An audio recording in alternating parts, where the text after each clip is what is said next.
आखिरकार एक बार फिर से भारतीय जनता पार्टी को सुप्रीम कोर्ट ने जमकर फटकार लगाई है। जी हां, आपको बताएं कि सीजेआई खन्ना के कार्यकाल में जिस तरह से बार बार सत्ताधारी पार्टी को लताड़ लग रही थी, वैसे ही सीजेआई गवई ने भी अपने ही कार्यकाल के पहले फैसले में बीजेपी को बड़ा झटका दे दिया है, जिसके बाद में अब बवाल खड़ा हो गया है।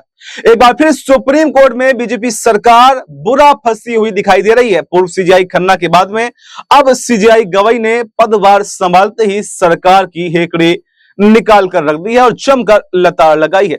तो सीजेआई गवई ने अपने कार्यकाल में पहला ही फैसला कैसे ऐतिहासिक सुनाया, जिससे बीजेपी क्लीन बोल्ड होती हुई नजर आ रही है, आपको बताएंगे। और क्यों पूर्व सीजेआई खन्ना के बाद में सीजेआई गवई ने सरकार की हेकड़ी निकालने का मन बना लिया है, उस पर भी बात करेंगे। लेकिन उससे पहले आपको बताएं कि जस्टिस गवई का राजनीति में एंट्री से साफ साफ उन्होंने इनकार कर दिया। बोले रिटायरमेंट के बाद में कोई भी पद नहीं लूंगा, देश खतरे में हो तो सुप्रीम कोर्ट अलग नहीं रह सकता। खबर तो पहले ही सामने आ गई थी कि जस्टिस गवई ने सीजेआई का पद संभालने से पहले ही मोदी के ऑफर को ठुकरा दिया है। और इतना ही नहीं, बल्कि साफ साफ मंच से यह ऐलान कर दिया कि रिटायरमेंट के बाद में कोई भी पद नहीं लूंगा, मतलब राजनीति में एंट्री नहीं करूंगा। और ऐसा उन्होंने इसलिए कहा क्योंकि कई ऐसे सीजेआई रहे हैं जिन्होंने रिटायरमेंट के बाद राजनीति में एंट्री की है।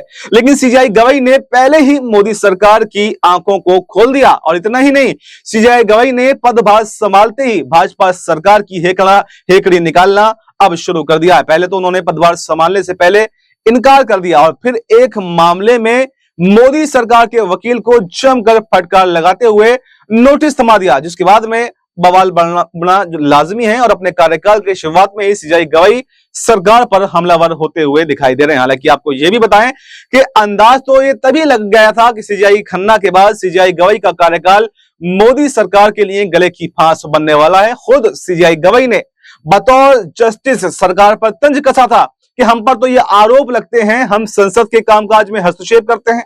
आपको बताएं कि ये टिप्पणी जस्टिस गवई ने उस दौरान की थी जब सरकार की बोली बोलने वाले कुछ लोग लगातार सुप्रीम कोर्ट और सीजेआई खन्ना पर जो है सवाल उठा रहे थे। यहां तक कि सांसद निशिकांत दुबे से लेकर उपराष्ट्रपति जगदीप धनखड़ तक न जाने क्या जो उन्होंने सुप्रीम कोर्ट को बोल रहे थे, जिसे लेकर सुनवाई के दौरान खुद जस्टिस गवई ने सरकार पर तंज कसते हुए साफ कर दिया था कि सुप्रीम कोर्ट पर तो संसद के कामकाज में हस्तक्षेप करने का आरोप लग रहा है, हम क्या किसी को नोटिस भेजे। उनकी इस टिप्पणी के बाद से ही यह समझ में आ गया था कि जस्टिस गवई सीजेआई बनते ही सरकार को आड़े हाथों ले सकते हैं। और अब आप देख सकते हैं कि उन्होंने ये करना शुरू भी कर दिया है। पहली खबर सामने आई कि जस्टिस गवई ने सरकार के ऑफर को ठुकरा दिया और उसके बाद कर्नल सोफिया कुरैशी के खिलाफ विवादित बयान देने वाले बीजेपी नेता को भी जमकर फटकार लगाई है। सीजेआई गवई ने अपने कार्यकाल का ऐतिहासिक फैसला सुनाते हुए सरकार की लंका अगर कहें तो लगा दी है। जी हां, सीजेआई गवई ने बीजेपी को क्लीन बोल्ड कर दिया है और यह इशारा कर दिया है कि पिक्चर अभी बाकी है।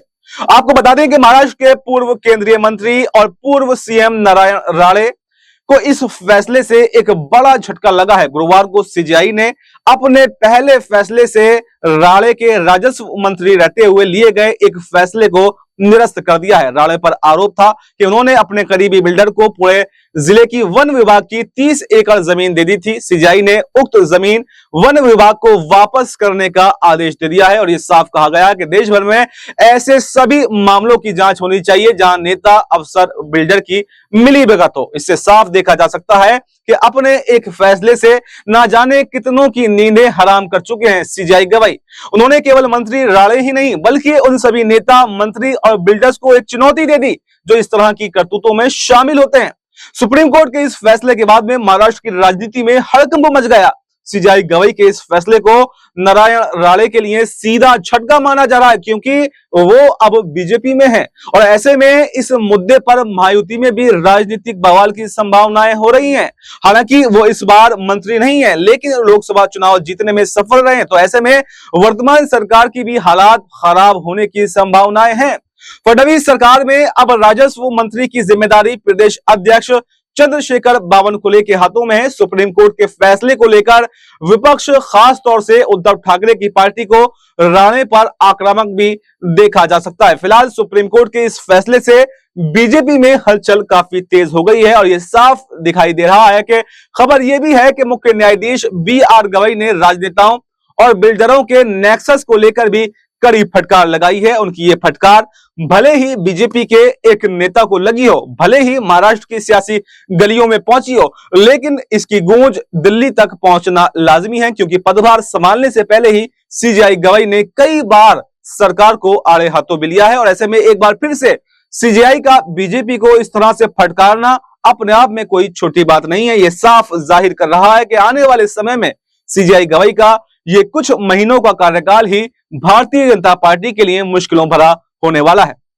पहले तो सीजेआई खन्ना को लेकर सरकार ने कई बार नाराजगी जताई और उनके कई फैसलों पर आपत्ति जताई, लेकिन अब सीजेआई गवई को लेकर कैसे मामला आखिर सुलझेगा, ये देखने वाली बात होगी। फिलहाल जिस तरह से लगातार सीजेआई गवई सरकार के खिलाफ मोर्चा संभाले हुए हैं, ऐसे में आपको क्या लगता है कि क्या आने वाले समय में बीजेपी को घुटने टेकने पड़ेंगे? क्योंकि बड़े बड़े केस अभी ऐसे हैं जो यहां पर पेंडिंग है। सबसे बड़ा तो वक्फ का मामला है जो सीजेआई खन्ना जाते जाते छोड़ गए और जस्टिस गवई को उस पर फैसला लेना है और 20 ही मई को उस पर सुनवाई भी होनी है। इसके अलावा ईवीएम से रिलेटेड कई बड़े बड़े अहम ऐसे मुद्दे हैं जिस पर अभी सुनवाई जस्टिस गवई को करनी है। तो क्या बी.आर. गवई सीजेआई रहते हुए यहां पर मोदी और शाह को धूल चटा देंगे? क्या बड़े बड़े फैसलों से एक इतिहास के पन्नों में अपना नाम दर्ज करवा देंगे, या फिर और क्या, या फिर जाते जाते वो कोई नरमी भी बीजेपी के लिए बरत सकते हैं? क्योंकि पहले भी ऐसे कई फैसले हैं जिसमें उन्होंने सख्ती दिखाई तो कुछ में नरमी भी बरती, लेकिन फिलहाल जो शुरुआत उन्होंने की है वो बीजेपी को झटका देने से शुरू की है। तो ऐसे में आने वाले समय में भी और झटके बीजेपी को मिलने की संभावना जताई जा रही है। तो जिस तरह से डीवाई चंद्रचूड़ ने केंद्र सरकार पर हमला बोला और सख्त फैसले सुनाए, उसके बाद में सीजेआई जो बने संजीव खन्ना, उन्होंने भी सख्त रुख सरकार के खिलाफ अपनाए और उन पर तो इतने हमले यहां पर बीजेपी की तरफ से बोले गए कि खुद चाहे उपराष्ट्रपति हो, चाहे यहां पर बीजेपी के सांसद हो, विधायक हो, सुप्रीम कोर्ट पर हमला बोलने लगे। और उसके बाद में अब जो सारी स्थिति पहले ही साफ कर चुके हैं जस्टिस नए बी.आर. गवई, ये भी कह चुके हैं कि मुझे कोई लालच नहीं है, किसी सरकारी पद पर मैं नहीं बैठूंगा। और तो क्या सरकारी पद पर ना बैठने की चेतावनी पद ग्रहण करने से पहले ही देना, कहीं ऐसा तो नहीं है कि साफ साफ एक चेतावनी बीजेपी को भी दी गई हो कि मुझ पर दबाव बनाने की कोशिश ना करना, अगर दबाव बनाओगे तो मैं और भी ज्यादा आक्रामक हो जाऊंगा?